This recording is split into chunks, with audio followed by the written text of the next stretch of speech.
What's up, family? How's everybody doing out there, man?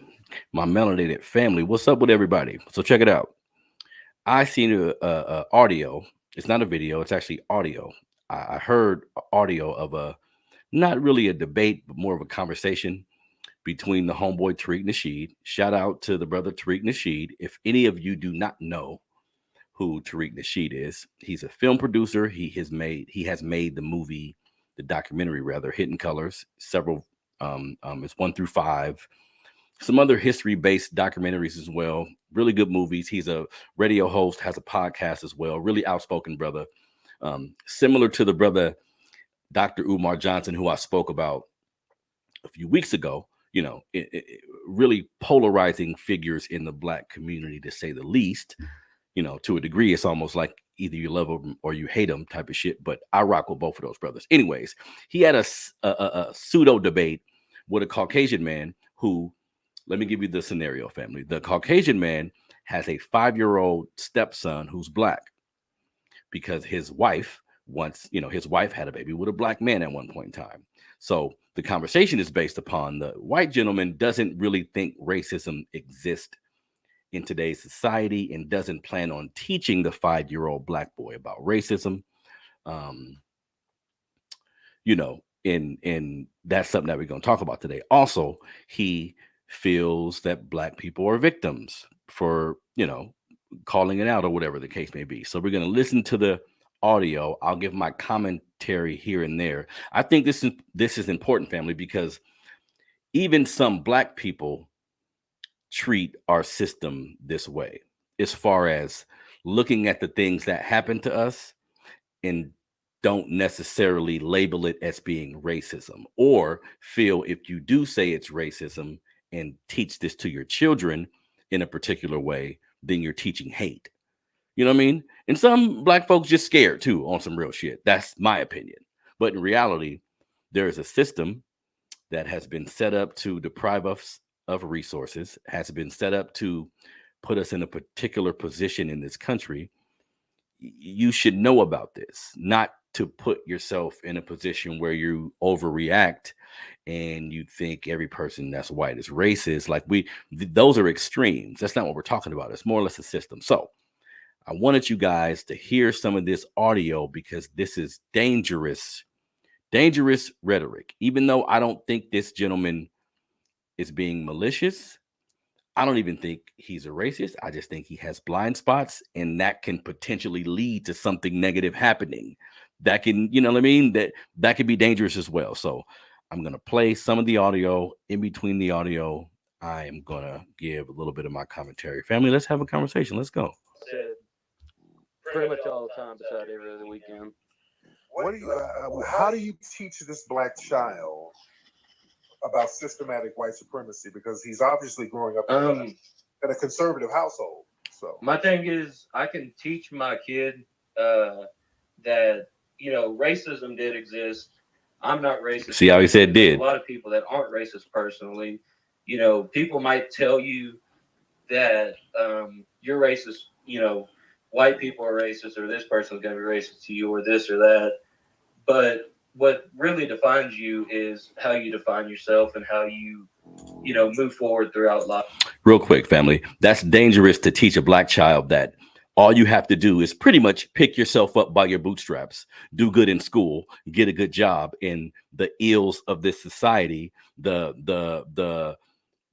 racism that many of us have to face, even if it's in a subtle form, to act like that's not something that's going to affect him is preposterous. Like, you shouldn't even approach it that way. But again, I'm speaking about this Caucasian man, which it could be dangerous because of the community he may live in or the environment he may have this black child in, and just being that he's not a black man himself.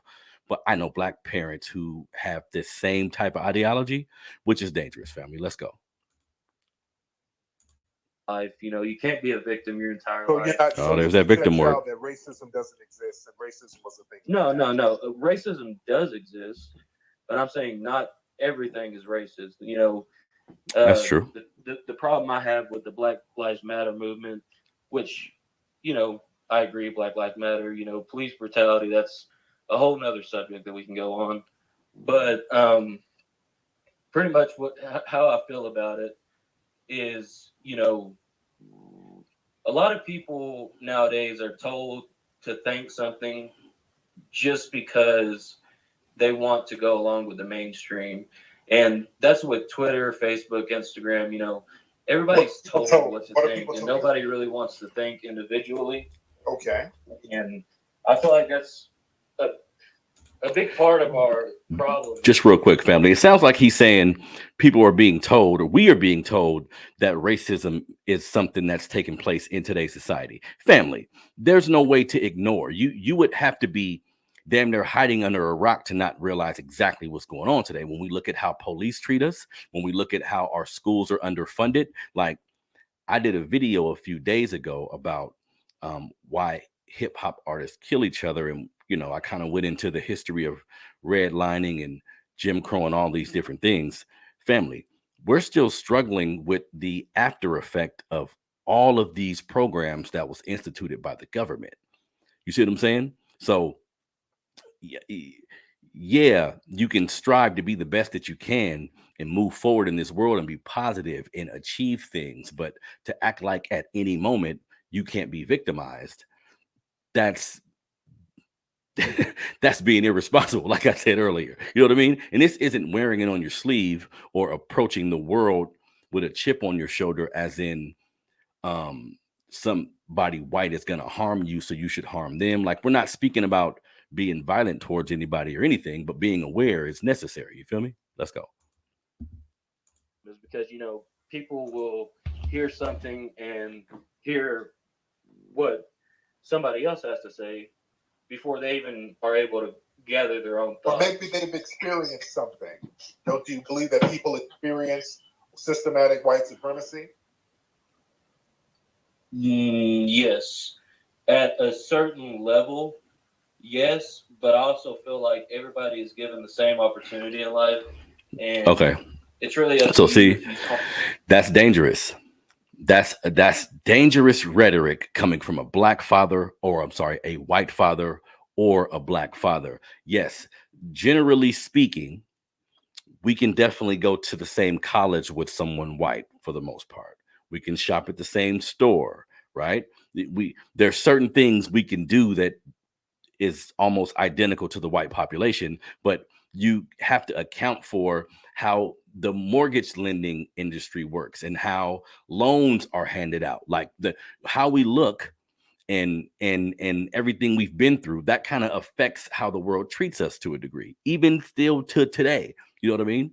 So to act like you can go through the world as a black person without keeping a mind, like keeping your mind on these things to a degree, that's not something you should practice at all. You see what I'm saying? Because at the end of the day, if you look at the country that we live in currently, there's still all the remnants of the things we went through in the 60s and the 70s. That a lot of those same things are still being instituted today, family. So if that's the case, then the only choice we have is to be aware. Like, I would hate for any of my family members out there, like any of y'all, to be the type of person who thinks racism doesn't exist in America and all you have to do is work hard and you have the same opportunity as anybody else. And your family member or your cousin or your brother or someone you know gets harmed by this system, whether it be locked up under false pretenses, whether it be killed by a police officer, whether it be just put in a position throughout their life where they're going through these public schools and they're dealing with the system from that regard. Like, we have to be aware of all these things, family. I would hate for something to happen to you, some type of tragedy, then you begin to see, okay, we need to do something. You feel me? That's the purpose of everything that I'm doing, family. We need to do something. Everybody needs to figure out what exactly they can do to help our community progress forward. You see what I'm saying? And ignoring the elephant in the room definitely ain't the fucking answer. Let's go. Harness that opportunity. Do you think that black people in America have been given the same opportunities as white people? Yes. Not historically. Okay. But my kid will be given the exact same opportunities as the next white kid that sits next to him in class. Really? And yes, and Okay, in a perfect world, yes, your black son and his white counterpart, his white friend, would get the same opportunities. Nothing would be different for either one of them. But that's why I think if you're a Caucasian person and you care about black causes enough to do what he's doing right now, especially if you have a goddamn black kid, right? You should go on the internet, do some research about the history of African Americans, about melanated people, like do some research and kind of connect the dots from the late 1800s to right now, is what I explained the other day. You know what I mean? So this isn't complaining or acting like a victim. I mean, history is history is history. And people can say, I can change my mindset where racism won't affect me. You fucking lying to yourself. Hopefully, you can be positive. You can be an upstanding citizen. You can be someone who cares for people and be helpful. And hopefully, something don't happen to you, because we got to be honest. We dealing with the prison system, like putting us in prison over nothing. Sometimes we dealing with these fucking Karens. Like a white woman can say you tried to harm her and you can end up going to jail for it. Like that's some Emmett Till shit that we are seeing resurface in today's time. And we make a joke out of it because that's just the kind of people we are. But that's some serious shit. This is all a form of victimizing. You see what I'm saying? So this is dangerous for this white gentleman. And again, throughout this interview slash debate, he didn't seem malicious. He could be racist. I mean, he didn't show that to me, so you never know. But he didn't seem malicious. He seemed as if he just didn't fucking know, and that's dangerous if you're raising a black child in America. You know what I mean? You know, the problem I have with this line of questioning is it's it's what you're told to think, and it's what you're told to, you know, try to make your argument look better. But in all reality, it's demeaning to not only ask those questions, but to think that about yourself. Like you're worth so much more. Real quick, he's equating uh, uh, Tariq saying I'm a victim of this system to victimhood mentality, right? He is equating that with you saying I'm less than because of the system I've been put in. And I think that's the misnomer. Tariq may need to, I would try to explain that part to him. Like, we're just talking systematically, I can be victimized at any time. That's just a fact. Am I walking around saying I'm a victim so I can't get a job, I can't progress, I can't do things in this country? No. And you know, although there was a system with redlining, this, that, He said was. you know, you don't have to be a victim to that. You But choose to be a victim to that. So you choose to be a victim to banks and lenders not giving you home loans and property based on race. That's our choice. We chose to have them do that to black people. Are they still doing that? Yes, they do. They still do it. They Okay, so and you know something, like absolutely I'm this is a teachable moment for all of us, especially if you have like a white friend or a white coworker who you're really close with. Like, being able to have these type of conversations, if they're a fair-minded person, is actually a good thing. But on some real shit, y'all, I know some black folks in this same situation, meaning 5-year-old black kid, and they don't think the system we live in is important enough to have a conversation with your kid about it. You know what I mean? do it right to this day. They do it right now. They do it right this very minute. So should I sit here and complain and be like, oh well, you know, HBCUs, they mostly accept black people. I can't believe that. That's White people go to racist, this, that, and the HBCUs. See, other. he don't know what the fuck he's talking about. Colleges are supposed to have a certain amount of you know, race mixture with black people and Hispanic people and Chinese people. Oh my God, I'm such a victim. That's not, you know, that's not how it works, man. You know, Because you create the opportunities that you create. HBCUs don't do that, sir. HBCUs See, again, I'm going to repeat that. That was actually a teachable moment. Instead of, because white people and other races of people can go to HBCU, so he was wrong about that. But I think the clarifying what you mean by victim, I think that would have been something good for Tariq to do. Clarifying what you mean by victim, because he's mistaking it for victimhood. When just real quickly, let me give y'all something real quick, because not only me seeing this audio or this video, rather, I've had conversations with black people. I've had conversations with white people. I've seen conversations with both races, right? And people like to say, I'm not a victim. My dad worked hard. My mom worked hard. I work hard. It's like everybody's always missing the point. So let me give you the goddamn definition of victim, right? So this is the Merriam-Webster's dictionary definition of victim. One that is acted on and usually adversely affected by a force or agent. Police, that's a force or agent. That's victimizing a person. School system, 80% Caucasian, middle-aged white women who can't relate to a black kid. That's adversely affecting the child's education. You feel me? Next one that is injured, destroyed, or sacrificed under any of various conditions. Injured, destroyed. This all sounds like police shit to me. It all sounds like the incidents that we see in society.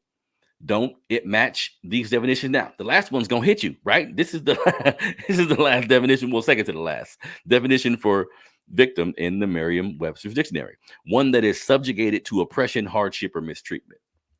Who else is that in this country? You know what I mean? That's speaking to us directly. You feel me? So he should educate himself if he's gonna have that black child in his home. And all of my black parents out there, family, to teach your kid about what has happened in this country isn't teaching hate. That's not teaching hate at all. But I don't want your 8-year-old, your 9-year-old, shit, even your 5-year-old to have to deal with a situation where he's getting called a nigger or he's getting treated differently because of how he looks. And who knows how he'll take that? Who knows how he'll handle that if it's not even something he considered? And it's really our job to inform our children of the place that they live in, right? I think any other race of people who are here, they teach their kids about the history of where they come from. Shit, they came from Russia, other countries in Europe, Mexico, wherever they come from. They're going to teach their kids about the history of the country, right? So if you're a African American, I hate that goddamn term. That's why I say melanated. But if you're a black American who was born here, if your parent does a deep dive and teaches you about your history here, it's some treacherous shit. So what are you gonna do? Leave it out? Like if it was all glorious and it was all happy times when we got to this motherfucker, then maybe. But that's not the case in reality. You see what I'm saying? So you got to tell them in a way. And I've especially my older children too, but especially my kid who's 14 years old. Me and his mother have given him a lot of information about racism and how this country works. And if you tell him the right way, there will be no hate or malice in their heart. He has white friends, doesn't see him any different, doesn't talk shit about him. He knows how to separate because it isn't based on hate. It's based on speaking truth to power, family. You feel me? A couple more minutes of this, man. But this is good. I wanted y'all to hear this. And other groups, not just black people, sir. So HBCUs, that's not a good example. They don't discriminate at all. Everybody goes to an HBCU. The white people, foreigners, Mexicans, everybody. They don't discriminate at HBCUs, sir. But other schools, they've discriminated, and they still have an unwritten rule of discrimination at certain schools too. And the redlining and gentrification based on race and not allowing black people to own commercial property and certain real estate, that's alive and well today, sir. Do you acknowledge that? Turn the microphone on, sir. I cannot hear you. There you go. I acknowledge the fact that, systematically, if you look at the progression of the United States, sorry, I'm outside right now. It's pretty fucking cold. Right. If you look at the progression of the United States, it started and there was slavery and this and that. And black people were systematically put in that position. But he keeps saying not word. About the position that you or your ancestors or this or that's that true put in. To a degree. It's about the position that you put yourself in. Right. Not quite, sir. It's about the position you put yourself in. Yeah. Real quick. Okay, so you're just Real supposed quick. to make So, it man, happen. this is troubling that he has a 5-year-old black child. When we talk about, and this again, a video I did a few days ago about hip hop and the murders in hip hop and the cause of it. I spoke a lot about like how ghettos were created in this country. So for him to say the position you put yourself in, yes, personal accountability is always going to be a thing, right? Personal accountability is always going to be a thing. You have to be accountable. If you live in a neighborhood where everybody's selling drugs, well, you should be accountable for yourself and say, hey, I shouldn't do this. I'm going to go to jail. I'm going to think to do something better with my life. That shit sounds good. And there are certain individuals who do that. But when you put all these people on top of each other in downtrodden areas where there's no resources at all, so the crime levels is hella high. They put dope in our community, so everybody hiding a motherfucker. That creates a whole different playing field. You see what I'm saying? That creates an environment that breeds crime, that breeds like when you struggling, when your stomach is growling, using your morals and trying to conduct shit in a particular way, you hungry. You got to eat. You see what I'm saying? So they put us in these positions, and then some of us do come out of that position and be prosperous or dodge some of the ills of the community. But oh, the majority of the individuals there, just in my opinion, from everything I've seen, fam, the majority of the people will get caught up in one of those traps, even if it isn't all the way. This is why it's more than 50% of black men in prisons today. You see what I'm saying? So this is a trap that was set up for us, and you should try your best to avoid it. Let's be clear. You should try your best to avoid it. That's why I learn about it so I can know where the traps are going to be set up and I can try my best to avoid them.